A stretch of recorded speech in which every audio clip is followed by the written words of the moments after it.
Right. Today we watched the EPK. We had a bottle of champagne left from our premiere. We thought, blow it. Why don't we just open the champagne for no particular reason except that everyone was around watching the TV.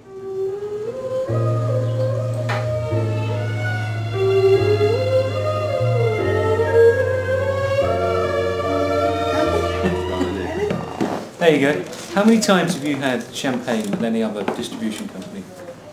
Probably thousands of times, and this is Not doing the EPK though. Yeah, well,